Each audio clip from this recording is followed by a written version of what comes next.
Hey mama, welcome back to the One Income Family podcast. Today I am diving deep into my simple beginners meal planning system.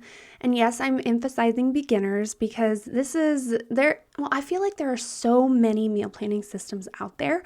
And the way they explain it, it's simple enough, but when I try to implement it, I just can't wrap my brain around it essentially, and I'll dive more into that later on, but I wanted to really create this beginner's meal planning system because it's going to help solve the problem of what to serve when you've never done a meal plan before, or maybe you've never thought about, what kind of meals you and your children eat, or maybe something like maybe you have picky eaters. What will they eat? What won't they eat?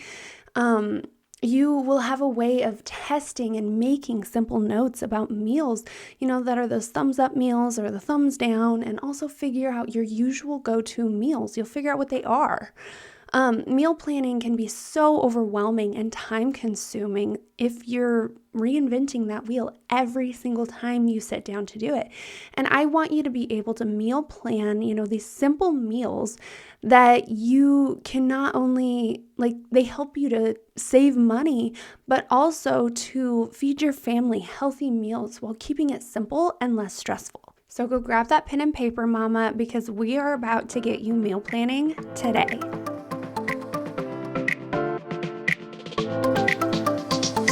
Hey friend, welcome to the One Income Family podcast. Do you live primarily on your husband's income and find it hard to save or get out of debt?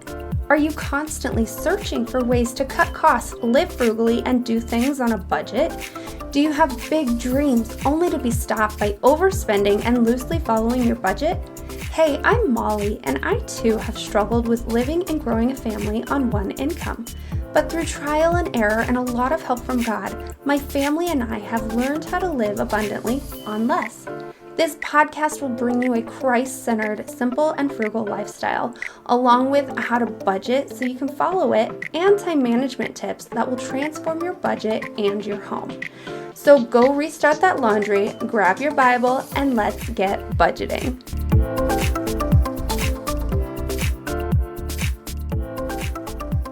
Hey mama, how often do you find yourself reaching for that one item in the store that it's not in the budget and you know that it's going to put you over budget, yet you go and buy it anyways? I feel you.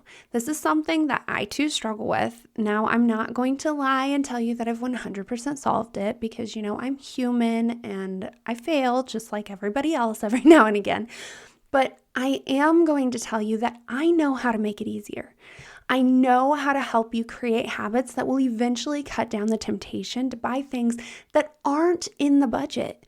I also know how to add the things that you not only need to buy, but want to buy back into your budget and still stay on budget. So, are you ready to finally feel like you are the one in control? That you can stick to your budget? To not feel restricted, like you can't buy something that you want to or sometimes need to buy? Then my friend, you need to run and grab a financial strategy session right now. That is at www.calendly.com/Molly Bunnell, which I'll spell that out for you. It's www.calendly.com/Molly with a Y, B as in boy, ENELL. This is your first step towards creating healthy habits so you can stick to your budget. It's as simple as that. However, now you may be questioning whether you are ready or you're not quite sure where to start.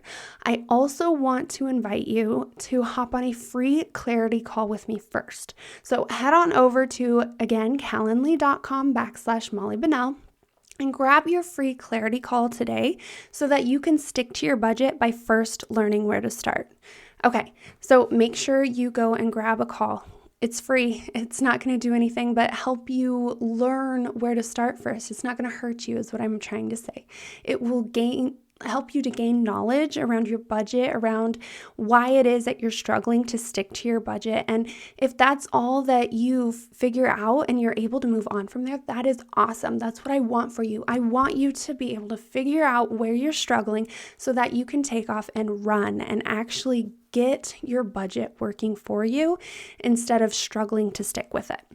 Okay, so now on to our episode, which, is keeping down this overwhelm, which comes with meal planning. I'm pretty sure it's just part of it until you figure out your system that works for you. Overwhelm can just be a big part of why we don't even start, because it's such a big thing to do. Our grocery budget is a big part of our budget that we have to do hands-on. And it's not a simple, oh, I want this kind of thing. We have to also include our family members and what they want and try to figure out something that everybody will eat and only make one meal instead of a different meal for each person. One that's time consuming, two that's expensive, and that's not where we want to be. So, I remember the first time that I started meal planning. It was and still can be, because I do like to reinvent the wheel every now and again when I'm tired of eating the same thing over and over. Or I just don't know what to make because my child is at the I don't like anything phase, which is kind of discouraging. But it was so overwhelming. I'd listen to all these different people explain to me what a meal plan was and how to start it. And they all pretty much started with the one thing of you need a recipe book, like all the recipes that you usually make. And I'm going, I don't know what those are. I have no idea where to start with this. And you're giving me the basics, I guess, but it's not going to help me actually dive in and create a meal plan that's actually a system that I can stick with, because I don't really do recipe books. I do more things on Pinterest and online, and in my brain, I've got a lot of things memorized. So having them written down, I'm just like, I have no idea.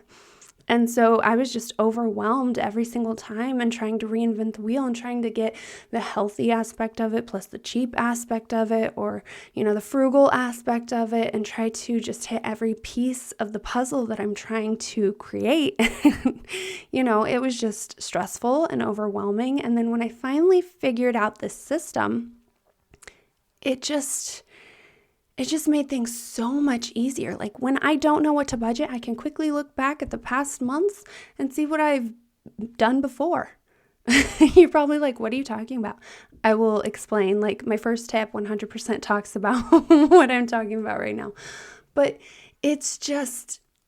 it's less stressful. I mean, it can be stressful if you want it to be, if you're trying to figure out a new meal every single time. But the system that I am giving you today is not going to let you do that. I'm going to ease you into it. Like my normal meal plan system, is a 2-week system that I've talked about in previous episodes. Well, when I talk about this, I don't talk about going 2 weeks at a time, and I'll explain why in a little bit, but I talk about going 1 week at a time. And it's just so we can ease you into things. When you just jump into a new habit, it's hard to embrace the whole thing. It's hard to, just dive head first and do every single thing perfectly, and it's not going to happen. So I give you bits and pieces to start with, instead of if you go to listen to somebody else's meal plan, they're going to just give you this whole system that I believe is overwhelming and stressful.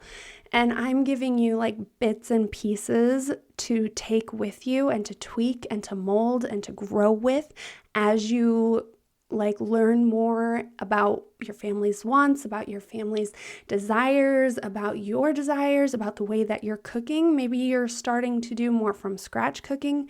Maybe you're trying to take it a level deeper and not just from scratch cook as in dumping, some spaghetti sauce together into some noodles, because that is from scratch cooking. But maybe you're trying to take a step further and actually make your own homemade spaghetti sauce, So there are different levels of from scratch cooking. There are different levels of meal planning, and I want the system to just be able to grow with you as you learn. You just tweak it here and you tweak it there, and it's not something that's overwhelming. It's just simple and just grows with you. So let's dive into what those are. So the first thing that I want to talk about, it has been a game changer for me. I've talked about it before, but I'm going to really dive into why I decided to do it this way.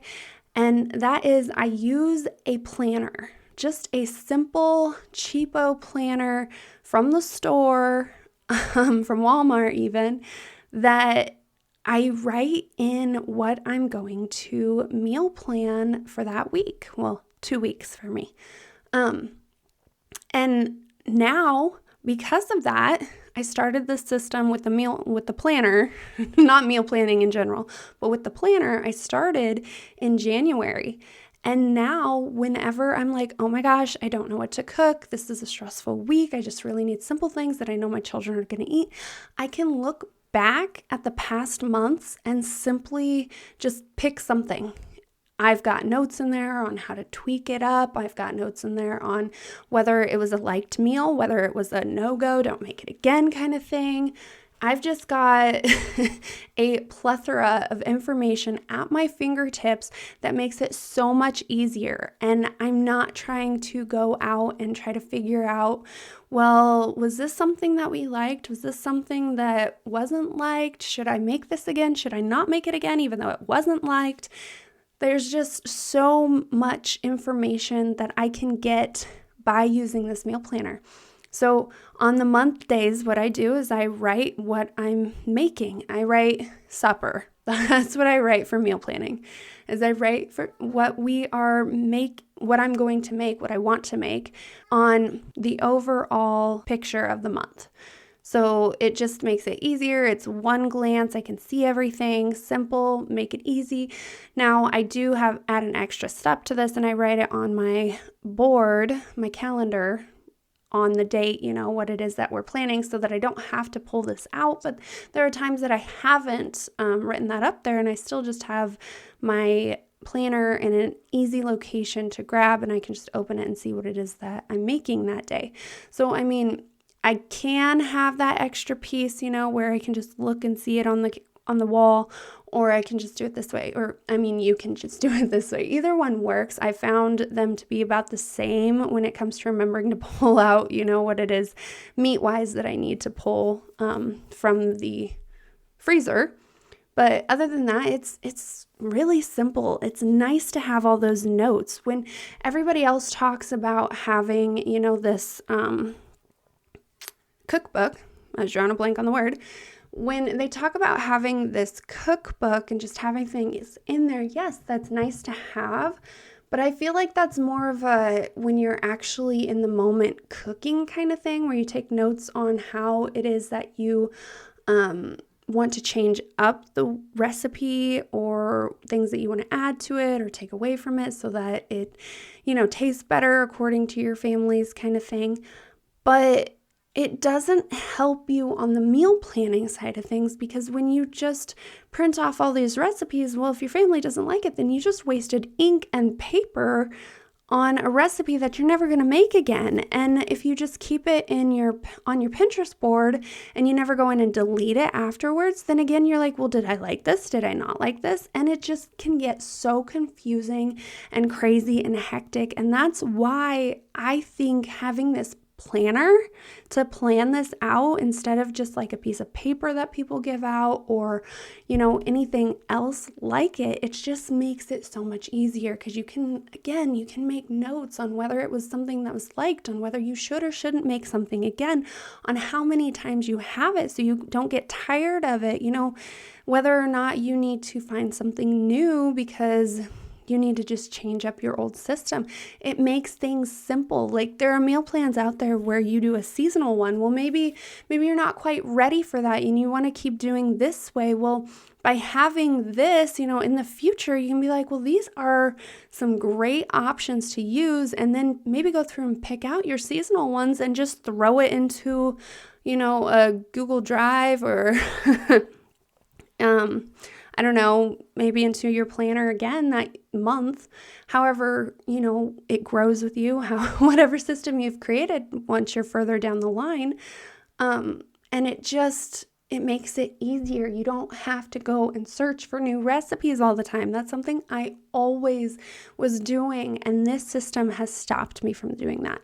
I still like to do it for like one or two of the recipes, but I don't do it for every single one. And it has made meal planning so much quicker, so much smoother, and so less stressful and overwhelming. It has been a game changer. Okay, so that's point number 1. Point number 2, I want you to start meal planning 1 week at a time. I know that I do it 2 weeks at a time, and I could do 3 or 4 weeks, but with the, produce, it makes it easier. Like, I found that produce lasts about 2 weeks. So doing it 2 weeks at a time is great, especially if you get paid every 2 weeks. It just kind of flows together. But if you have never meal planned before, I promise you, meal planning 2 weeks at a time will be stressful, it will be overwhelming, and you won't create that habit because you don't want to do it. So I suggest doing 1 week at a time. Yes, that means you're going to the grocery store more, and I'm trying to help you be more frugal, which means going less, and it keeps you from trying to spend more. But if you have never meal planned before, you will end up wasting more time and energy trying to create a meal plan that just maybe you don't end up following because you were so stressed about it that you didn't like it. You just throw it away and go and do your own thing. And that's what I'm trying to prevent. I'm trying to help you create a meal plan that you enjoy, that's simple, that you can stick with, that doesn't cause a whole bunch of stress and overwhelm. And when you're a beginner, that's what you need. You got to ease yourself into things, because if you just throw yourself, like I said, head first into it, you're going to end up stopping and not following through. It's just like when you have New Year's resolutions at the beginning of the year. If you don't slowly add yourself into it, burnout becomes so easy. And that's what I want to prevent. I do not want you to get burnt out the first 2 weeks because you didn't exactly know how to implement this, and it just was so stressful and overwhelming. So please start 1 week at a time. And then with that, going into point number 3, create a 5-meal rotation from that log. So that gives you can maybe, depending on your budget, eat out one day. Or you can try to find 2 new meals a week so that you can start this whole adding new meals in, but without it being stressful. And then with your 5-meal rotation, it's just, you're not eating the same thing constantly all the time, especially if that's not what you like. If that's what you like, find the 5 meals that you like and go with it. I mean, there's a system where every single day is a different style of food. If that's what you like and makes it easier for you, then go with it. However, I still suggest for at least, maybe the first 2 to 3 months, doing it where you have 5 meals that are steady, that are constant, that your family's going to like and you're not going to struggle with it. And then adding 2 more meals in that are going to create that variety and not get sick of eating the same thing over and over again. But it's not making you reinvent the wheel of every single recipe every single time. And then, but in 3 months, that gives you a whole bunch of ideas, like whether or not your family liked them, whether or not your family didn't like them, how to change them up. You can go in and just look at the things that you've already done and create a meal plan from that. Maybe you still keep the 1 meal, new meal a week kind of thing, but maybe you don't. Maybe that's when you start the new process of doing 2 week meal plans. So after you're done with your 3 months of 1 week meal planning, you jump into 2-week meal planning because you're not needing to find new recipes. You've got 3 months worth of recipes that you can find 2 weeks of meals easily. And I also want to add, maybe cut down the amount you have from 5 to, 4, because you're also going to have your leftovers day. So, whatever system you want, maybe you want a leftovers day and you want 1 new meal plan or recipe a week instead of 2 new recipes a week, then that's even less stress on you. This is your plan. You make it what you want. My favorite, absolute all-time favorite way to meal plan is by doing a meal and then a leftovers day right after. So I make that first day a big enough meal that I can have it for 2 days in a row. And then I don't have to cook, 3 days out of the week, 4 days out of the week, depending on the rotation. Because when you have 14 days, 2 weeks, you have 7 meals with 7 days of leftovers, which is 2 weeks. And it is so nice because then I don't have to cook those days. I'm on or I'm off and I can focus on other things. That's just the way I like to do it. I'm a family of, my husband and I, and then my 2 daughters, one's 2 and one's 2. My goodness, I'm making her younger than she is. She's 3, going to be 4 in January. And then my youngest is 1. And so yes, I know I don't have to cook as much if compared to like a 6 to 10 person family, but you just do it based on your family preferences. If you don't like leftovers, learn how to create a meal where there are no leftovers that night. It's going to save you money. It's going to save you time. And you'll just figure out how to do that. You'll figure out how to tweak the recipes. And, maybe that's why you go for 3 months. You figure out these meals that your family likes in these 3 months. And you learn how to tweak the recipes so you can create your own cookbook that allows you to tweak the recipes that work for your family. Whether or not you need to make more of it so that you can have a double batch, or make less of it so it's a single batch and that's it. And then it allows you to, stretch it throughout the rest of the week and really just amplify what it is that you do. So I really want you to start small before you start really creating and diving into this meal planning system, and just try to get into the habit of doing it. Find the first 5 things, find the first 4 things if you like leftovers, that really just your family likes, that they will eat, even if it's hot dogs and chips. I know it's not the healthiest things, and we really want our families to eat healthier things. But right now on a meal plan and trying to figure out the whole budgeting thing mixed together along with the health, just start simple. Start with those French fries and I about said mashed potatoes. Yeah, you can do mashed potatoes too. However, I'd suggest a meat with that. But your meat, your veggie, your vegetable, your apparently I don't want to say the carb and the vegetable together. Oh man. Okay. Anyways, I hope you get what I'm trying to say here. Just those simple meals that your family will eat. And then just slowly start tweaking them. Slowly start adding things in that is different, that maybe your family's never had before. Give it to them on a different day and decide whether or not you like it. And then move on from there and make those notes in your planner.